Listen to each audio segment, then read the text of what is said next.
네, 시사인의 김은지 기자 모셨습니다. 어서 오세요. 네, 안녕하세요. 오마이뉴스의 곽우신 기자 모셨습니다. 어서 오세요. 네, 안녕하세요. 네. 오늘 내일 김민석 총리 후보자 인사청문회가 실시가 됩니다. 증인이 없는 거죠? 없습니다. 참고인도 없는 겁니까?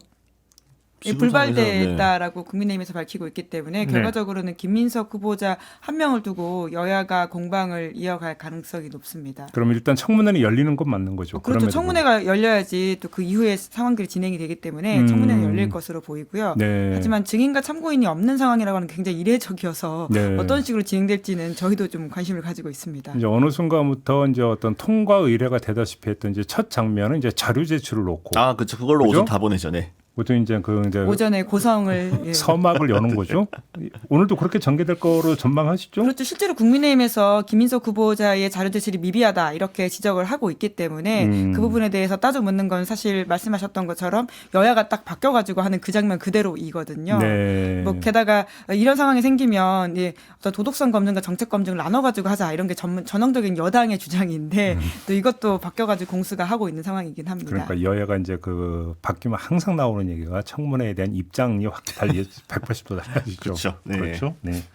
아무튼 국민의힘에서는 계속 이제 김민석 후보자의 여러 가지 문제를 제기를 했는데, 그러니까 이제 목표가 뭐냐? 정말로 낙마시키는 게 목표냐?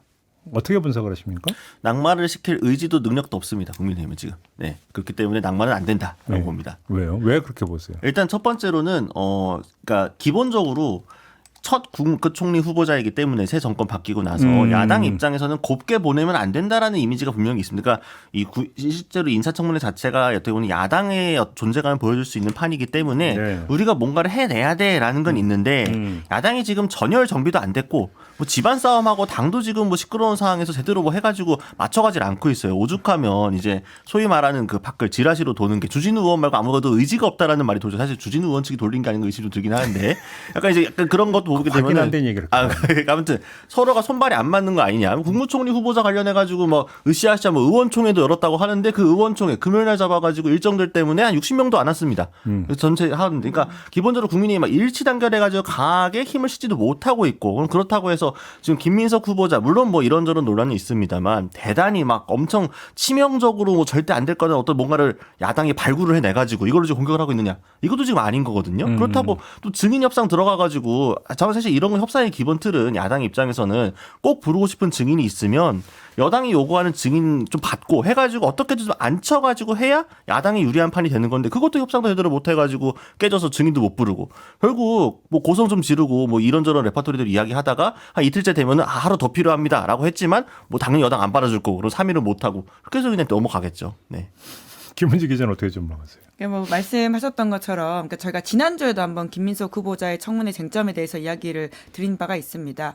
그 쟁점에서 사실 벗어난 이야기들이 아직까지 나오고 있지 않거든요. 물론 그 쟁점이 문제가 없느냐라고 봤을 경우에는 지난주에도 말씀드렸지만 후보자의 충분한 소명이 더 필요한 사실이기도 하고 게다가 출판기념회라든지 이런 곳을 통해 가지고는 거액의 현금이 모였다라고 하는 것은 단순히 김민석 후보자만이 아니라 여의도에 문제적 어떤 관행이 분명히 있기 때문에 거기에 대한 지적도 필요해 보이긴 사실입니다. 이제 그럼에도 불구하고 말씀하셨던 것처럼 그 결격 사유 그러니까 더 이상 낙마할 만큼의 치명적인 것들을 야당이 발굴해 왔냐라고 봤을 경우에는 지난주 이 시간에 했던 논쟁에서 벗어나지 않는다라는 차원에서는 사실 오늘 청문회가 그렇게 첨예하고 뜨겁게 무언가 이야기가 될 거라고 보기엔 좀 어려운 게 있는 것 같고요. 그 사이에 오히려 김민석 후보자가 적극적으로 좀 방송에 나가서 본인이 직접 메시지를 내기도 했었습니다. 상당히 이례적인 행동이었어요. 그것도 굉장히 좀 처음 보는 장면이라는 생각이 드는데 통상은 이제 공보를 통해 가지고 대변인이 입장을 밝히거나 아니면 청문회에서 직접 이야기하겠다 정도이거든요. 그런데 직접 등판해 가지고는 그 쟁점에 대해서 이야기를 하고 있다 보니까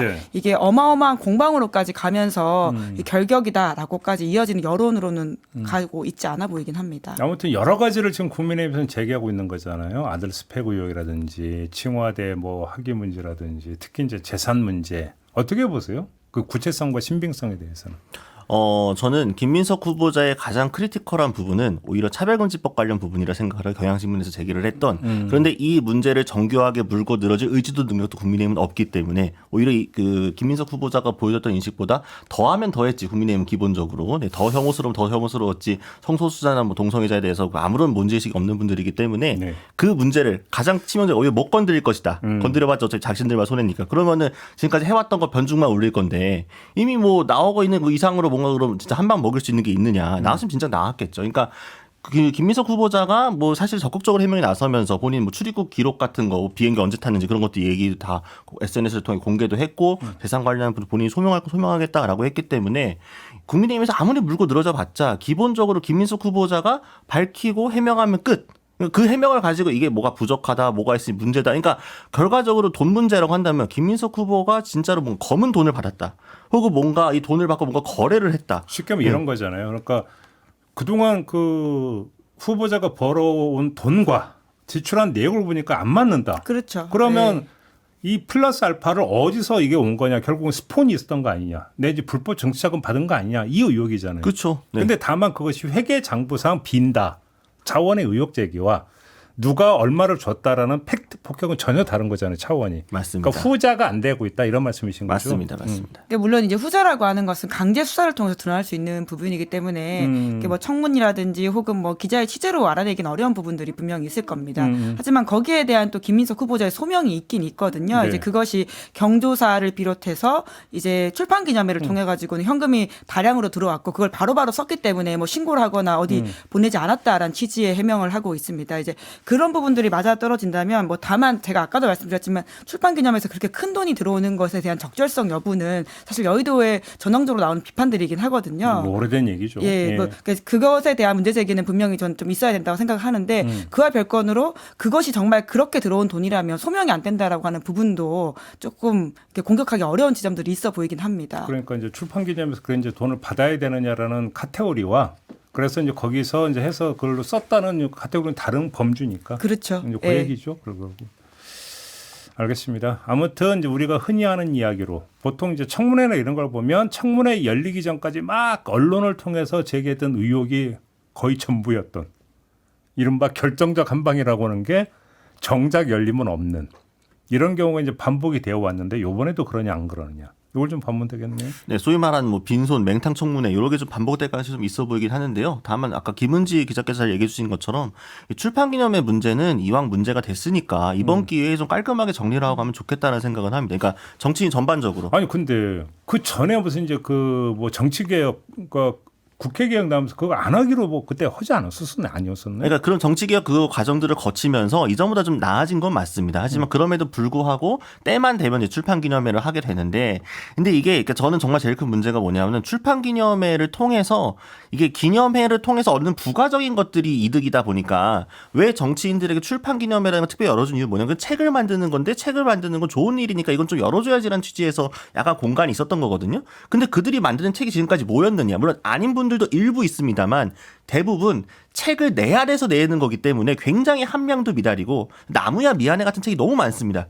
그러니까 정말 환경적으로 좋지 않고 종이만 막 써가지고 소비해가지고 결국 이거를 빌미 삼아가지고 나 이벤트하고 약간 일종의 선거운동 비슷하게 좀 하고 지지자 끌어모으고 돈도 좀 이런 게 다 있다 보니까 다들 제밥에만 관심이 있는 거잖아요. 그래서 진짜 이거 문제는 정말 저는 가끔 이제 정치인 책 받았는데 읽는 게 미안해. 출판사는 무슨 생각으로 이걸 편집했을까 하는 책들이 종종 있거든요. 이런 문제는 일거에 이번 기회에 싹 정리를 하자. 네, 이건 좋을 것 같습니다. 지금 그 말씀은 이제 출판 기념회 일반론에 대한 네, 그렇죠. 지적이었고. 네. 예, 이게 덧붙여서 근데 하나만 더 출판사 입장에서는 정치인 책 내면 돈이 좀 된대요. 아, 그렇죠. 물론 책이 돈은 없어도 왜냐면 되겠죠. 그렇죠. 네. 예, 덧붙여서 하나만 더 이야기하면 그 주진우 의원이 그래서 이제 이걸 겨냥해서 검은 봉투법이라고 하는 네, 맞아요. 소위 이름을 내세워서 법안을 내겠다라고 했는데요. 그러니까 아마 노란봉투법을 염두에 두고 장명한 것으로 보이는데 굉장히 좀 부적절한 장명이라고 생각합니다. 그러니까. 노란봉투법은 파업으로 고통을 받는 그 노동자들의 어떤 손배 청구에 대한 문제점 때문에 우리 사회가 오랜 논의 끝에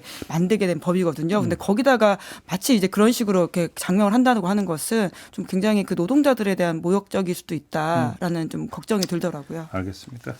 이건 좀 지켜보시고요. 오늘의 이제 진행이 되니까 지켜보시도록 하고 다음 이야기로 좀 넘어갔으면 좋겠는데 엊그제 이재명 대통령과 여야 대표 회담이 있었습니다. 뭐 여러 가지 이야기가 좀 나오고 있던데 혹시 좀 그러니까 뒷이야기 좀 나오고 있는 게 있습니까?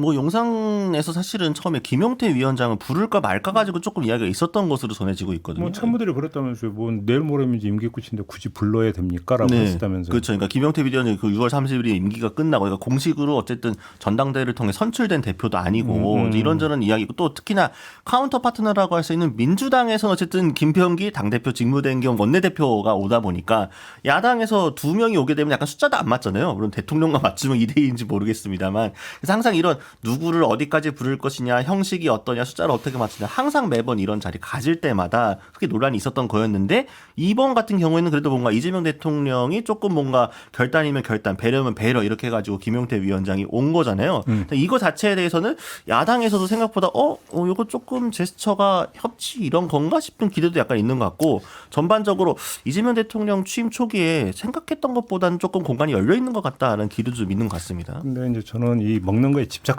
놈이다 보니까 오색국수가 나왔대잖아요. 오색국수는 면발이잖아요. 근데 국물은 어떤 베이스였다나요? 혹시 칼국수 베이스입니까? 아니면 잔치국수 베이스입니까? 제가 사골인지 멸치인지 그런 부분까지는 체크가 되지 그런 걸 않았는데 취재를 했어야지 그런 거. 거의 지금. 약간 거의 저희 기자로 처음 배울 때 약간 사건팀 기자들 할 때 약간 팩트 보듯이 약간 조각들. 죄송합니다. 그래서 사골인지 멸치인지 제가 나중에 용산 출입하는 선배한테 꼭 한번 물어보도록 확인해 하겠습니다. 주세요. 꼭 네. 한번 물어보도록 하겠습니다.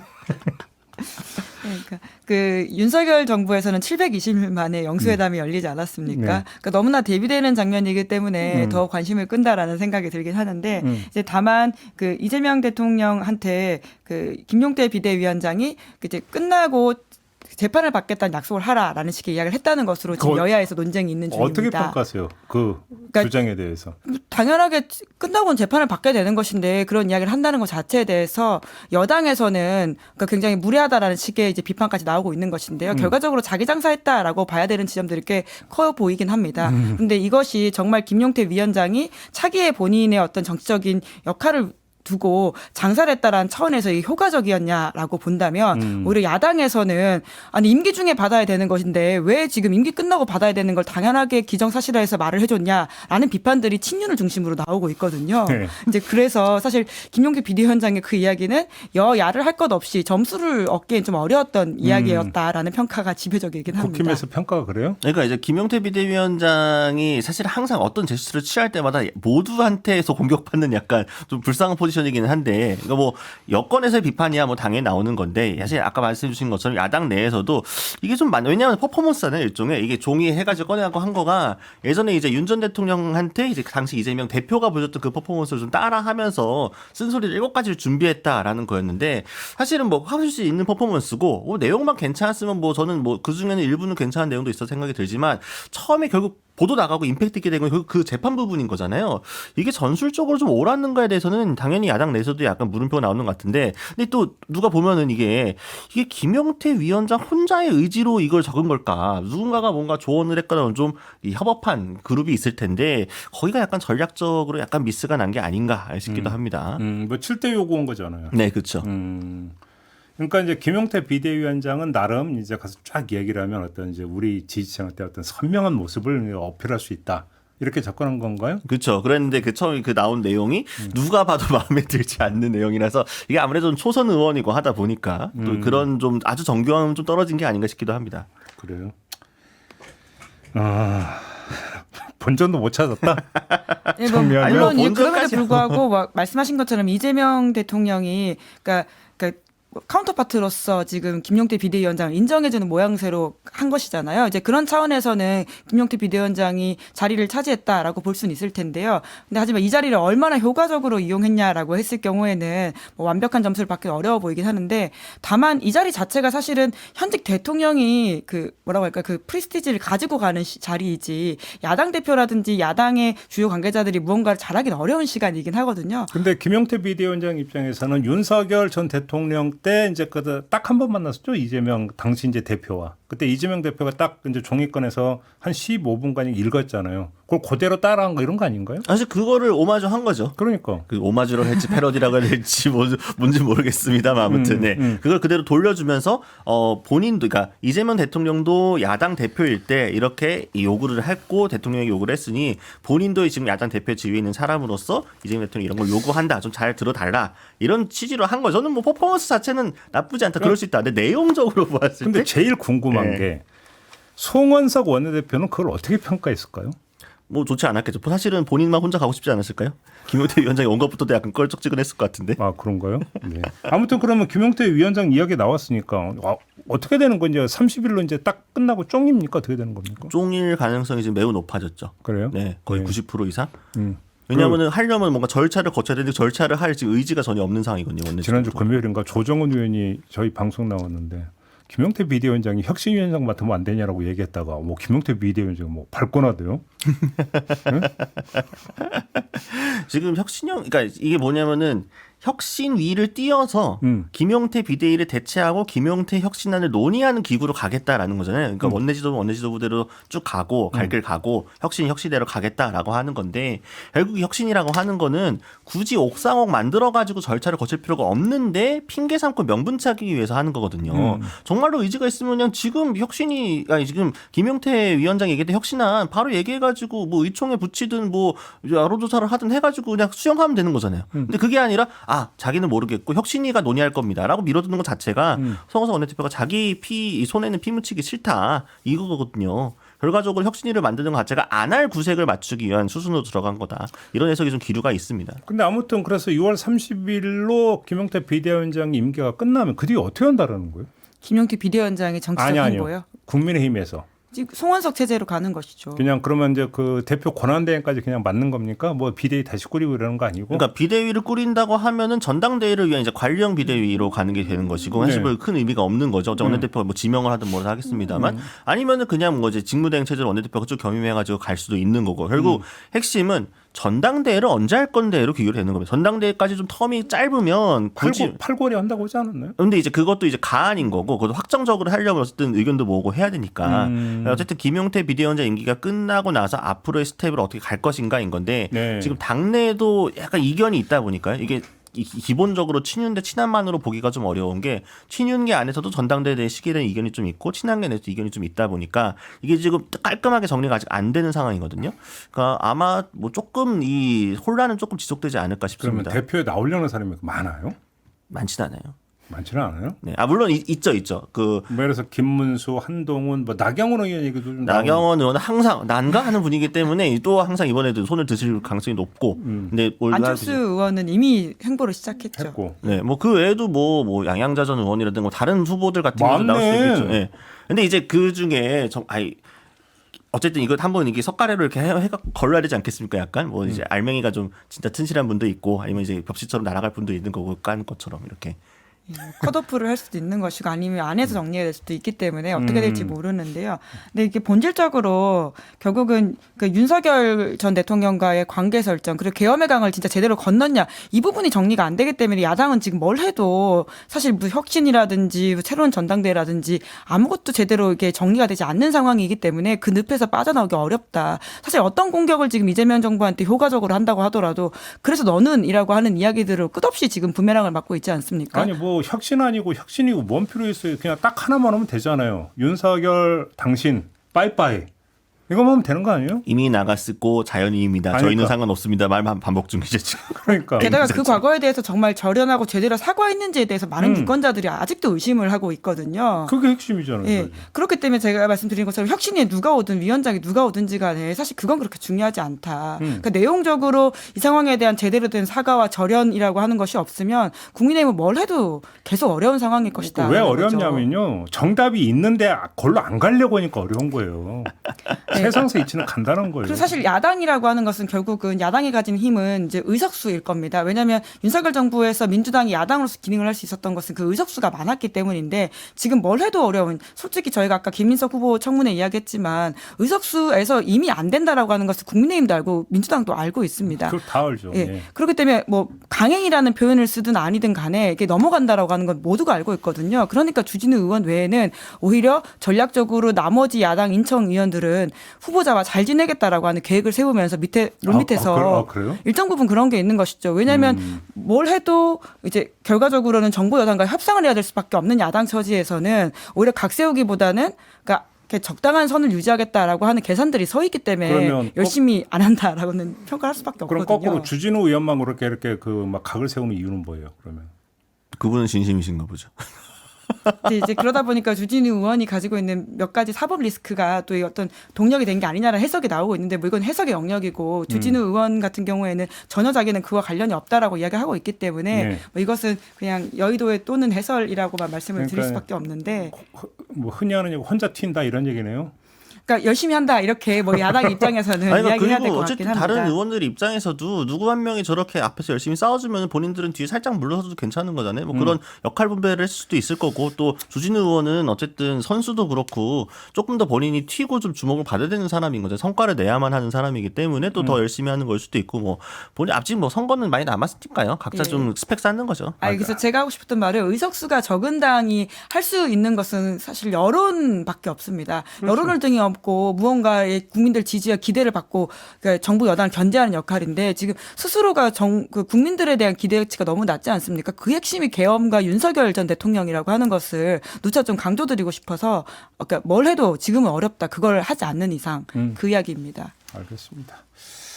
근데 이재명 대통령 이야기를 좀 해도 그러니까 소통 행보를 계속 보여오고 있는 거잖아요. 앞으로 이것도 이제 이런 어떤 행보는 계속된다 이렇게 봐도 되는 겁니까? 어떻게 전망하세요? 뭐 지금 같은 분위기가 당분간은 좀 가지 않을까 싶은데 특별하게 티핑 포인트가 있지 않은 이상은 어쨌든 정권 초기도 하고 이재명 대통령이 뭔가 그러니까 대내적으로 보았을 때 위협이 될 만한 요인이 거의 없어요. 그러니까 그 말은 뭐냐면은 안정적으로 정권을 계속 운영할 수 있기 때문에 어떻게 보면 좀 여유가 있는 상황이다. 네. 정권을 왜냐하면은 뭐 의석수도 충분히 앞서 있는 상황이고 또 행정 권력도 지금 이미 넘어왔기 때문에 뭐 거부권 같은 그런 카드가 있는 것도 아니고 결과적으로는 지금 국회와 정부가 잘 호흡을 맞춰가지고 어떤 것들을 우선순위 해놓고 해나갈 것이냐 그러니까 대외 여건이 좀 안 좋긴 합니다만 결국 야당이 크게 뭔가 지금 뭐 발목을 잡고 싶어도 발목을 잡을 지금 손에 힘아리가 없는 상황이기 때문에 그냥 이재명 대통령이 하고 싶은 거 하면 되는 상황이거든요. 그러면은 그러다 보니까 이제 여유도 좀 생기는 거고 그러니까 배려 같은 것도 나오는 거고 하는 게 아닌가. 그래서 그러니까 당분간 좋은 분이 갈 겁니다. 예를 들어서 나토 정상회 불참도 지금 뭐 국민의힘이 물 만난 물고기처럼 막 때리다가 그냥 국제뉴스 나오니까 갑자기 조용해지잖아요. 그렇죠. 사실 일본과 호주도 안 간다라고 하는 그러니까. 상황에서 그러니까 비판할 명분이 사라지는 것이거든요. 그러니까 이게 야당이 관성적으로 비판하면 안 돼요. 그냥 여당이 하는 무조건 싫어 이것만 자꾸 익숙해져 있다 보니까 이제 아무 말 나와서 하루도 안 돼가지고 뒤집히고 하는 건데 그게 아니라 야당이 원래 역할이 비판인 것도 맞고 야당은 원래 여당 항상 견제해야 되는 것도 맞는데 그러려면 정교하게 잘 해야 되고 명분을 쌓아가지고 여론을 자기 편으로 만들어야 되는데 국민의힘은 애초에 존재 자체에 대해서 사람들이 너넨 존재할 명분이 뭔데를 묻고 있는 상황인 거잖아요. 그게 정리가 안 되고 있는데 아무리 그 이후에 물론 맞는 말도 잘 안 합니다만 가끔 맞는 말을 하더라도 그게 과연 이게 이 호소력이 있겠느냐라는 네. 점이 나오는 거죠. 게다가 3특검이 출범해서 내란 특검이 특히나 속도를 내고 있지 않습니까? 그와 관련해서는 국민의힘 일각에서는 굉장히 불안해하는 기류들이 있습니다. 당의 어떤 지도부라든지 혹은 상당수가 연루돼 가지고는 처벌을 받는 게 아니냐라고 하는 불안인데요. 뿐만 아니라 김건희 특검에서도 명태균 씨 관련된 부분은 국민의힘과도 연루되어 있다라는 의혹을 받고 있기 때문에 권진권도 연결이 되어 있다고 그래요. 그렇죠. 네. 이제 그러다 보니까 이게 한동안은 야당의 시간이 오긴 어렵다. 오히려 야당은 계속해서 수세 국면일 수밖에 없는 시간이 계속 될 것이다라는 것이죠. 뭐 소통 얘기가 나왔으니까 우상호 정무수석의 행보는 어떻게 평가하세요? 국합으로서 잘하고 계신 거 아닙니까? 그래요? 배드캅 국합 하는 거죠. 네. 네.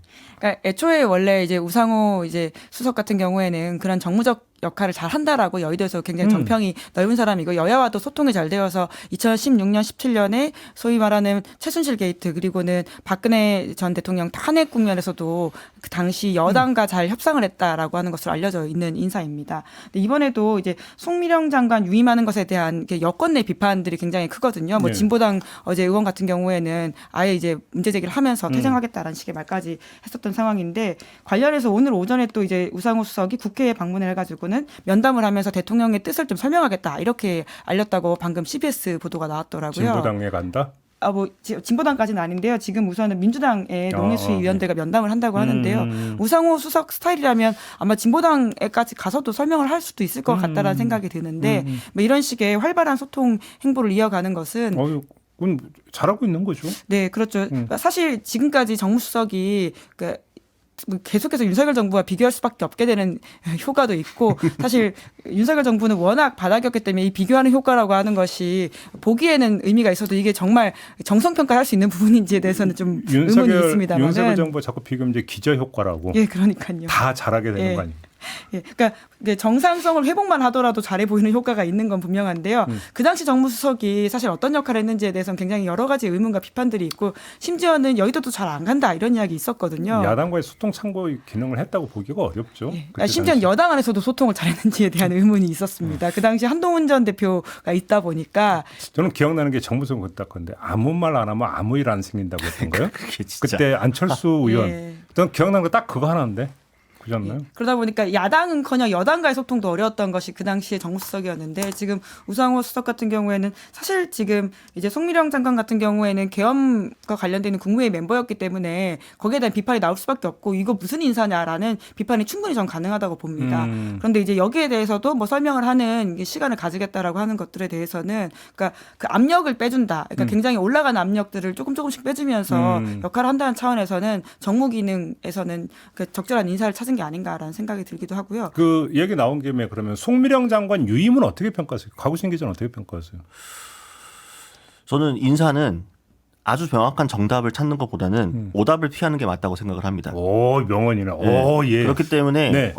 사실 뭐 고용노동부 장관처럼 좋은 정답을 찍은 특지가 있음에도 불구하고 저는 이번 유임이 큰 오답이기 때문에 전반적으로 좋은 평가를 내리기 어렵다고 생각합니다. 네, 이건 오답이다. 어떤 점에서 오답이라고? 그러니까 내란과 계엄 관련해서 이 기여한 바가 별로 없기 때문에 괜찮다. 저는 이건 조금 의미가 없다고 생각을 하고요. 윤석열 정권에서 어쨌든 국무회의에 들어가는 사람 국무위원인데 이거는 뭐 별로 물론 이제 나중에 뭐 법적 처리에서의 뭐 정치적으로 뭔가 정상 참작의 여지는 될지 모르겠지만 새 정권이 바뀌어서 내란을 청산하겠다고 하는데 그걸 가지고 가는 거는 뭐 그건 개인적으로 그냥 하시면 되는 부분인 거고 상관없는 부분이고 정책적으로도 전혀 맞지 않습니다. 그러니까 이게 뭘 해도 문제인 거예요.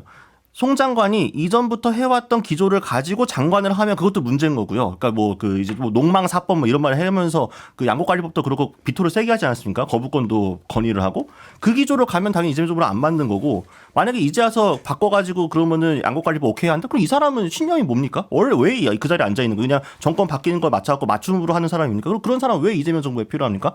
뭐로 봐도 안 맞는 사람입니다. 저는 진보당에서도 강하게 그때 상임위 박차고 나간 것도 충분히 이해가 되고 남태령 트랙터 몰고 온 농민들한테도 예의가 아니라고 생각을 해요. 저는 요 하나만큼은 반드시 제고에 들어가야 된다고 생각을 합니다.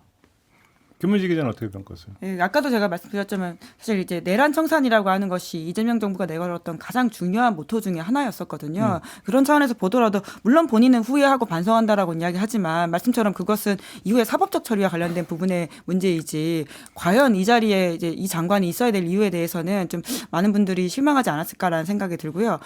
다만 이재명 대통령의 인사 스타일이라고 하는 것이 굉장히 보인다라고 하는 지점은 하나 짚을 게 있는데 이제 과거에도 이재명 대통령이 성남시장이라든지 기초단체장을 할 때 본인한테 굉장히 그러니까 물론 같은 급으로 보기는 어렵습니다만은 그러니까 민원을 많이 제기하고 문제적인 행동을 했던 인사를 오히려 발탁함으로써 그 사람의 변화를 이끌어내고 본인이 잘 지냈다 이런 이야기들이 있던데요. 뭐 이것을 그런 효과를 발휘하는 목적으로 했을 수도 있겠지만 그럼에도 불구하고 내란과 계엄은 굉장히 좀 다른 차원의 이야기다라는 말씀을 드릴 수밖에 없을 것 같습니다. 그러니까 여기서 송미령 장관은 두 측면이 있는 것 같아요. 정치적 측면으로서 그 내란 국무회에 참석한 당사자 가운데 한 명이라는 측면. 그다음에 두 번째 정책적 측면에서 양곡법에 대해서 앞장서서 거부권을 행사해야 된다고 주장했던 사람이다.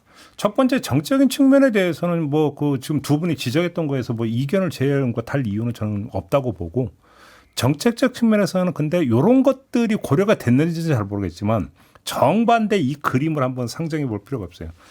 다른 사람도 아니고 양곡법에 반대했던 사람이 장관으로 유임을 했는데 그 사람이 앞장서서 통과를 시킨다. 그러면 그것이 이제 어떤 상징 효과를 발생시킬 것인가. 뭐 그걸 염두에 두고 유임을 시켰는지 안 시켰는지 알 수는 없어요. 다만 그런 거는 무관하게 그것이 어떤 상징 효과와 어떤 상징 메시지를 낼 것인지를 한번 좀 검토해 볼 필요는 있겠다 싶은 생각이 좀 들더라고요. 네. 뭐 보면은 이재명 대통령하고 송 장관이 되게 장시간 동안 4시간인가요? 뭐 이상 장시간 동안 대화를 하고 나서 뭔가 좀 소통이 있었다라는 이야기도 나오던데. 그러니까 이재명 대통령 뭘 봤을 거예요, 그러니까. 그렇게 전 잘 모르겠습니다. 네. 아무튼. 그 채널A 보도를 보니까 애초에 이재명 대통령이 그 윤석열 정부에서의 내각 인사 한두 명 정도를 남길 계획이었었다. 그리고 이제 그 중에서 이제 속어법으로 사람을 빼다 보니까 남은 것이 송미령 장관이었다. 뭐 이런 식의 보도들이 있던데요. 물론 제가 직접 확인한 게 아니어서 인용해서 말씀을 드리긴 하지만 네. 그러니까 이것이 주는 상징적인 상황과 메시지라고 하는 것이 있다. 그리고 그것이 가지고 있는 효과가 있다라는 판단을 한 것 같긴 한데 이제 그럼에도 불구하고 저희가 드리는 말씀은 이게 이제 계엄이라고 하는 그렇죠. 상황에 대한 것의 엄중함에 대해서 또 그렇죠. 많은 유권자들이 지난 선거에서 바랐던 것도 있다. 그건 이런 충분히 이야기. 제기할 수 있는 문제라고 생각을 합니다. 알겠습니다. 아무튼 이제 우상호 이제 그러니까 수석은 이제 이거에 대해서 이제 그 오늘 또 이제 국회를 돈다 설명을 할 것이다. 예. 네. 뭐 그렇게 뭐 결과가 어떻게 나올지는 좀 봐야겠네요. 네. 네. 우상호 수석은 이것만이 아니라 지금 뭐 활발하게 또 브리핑도 하면서 존재감을 드러내고 있는 상황이어서 예. 예, 정무 기능이 굉장히 좀 활발하다라는 네. 인상을 주고 있습니다. 근데 아무튼 기재부 장관, 법무부 장관, 뭐 행안부 장관, 예, 그리고 국토부 장관 그러니까요. 주요 부서라고 할 수 있는 소위 예. 아직 발표가 안 되고 있는 상황인데요. 그러니까요. 네. 요거까지 좀 같이 봐야 되지 않겠어요? 네, 그렇습니다. 알겠습니다. 자, 오늘 이야기는 좀 이렇게 마무리하겠습니다. 두 분 수고하셨어요. 네, 감사합니다. 감사합니다. 네, 저도 물러가겠습니다. 고맙습니다.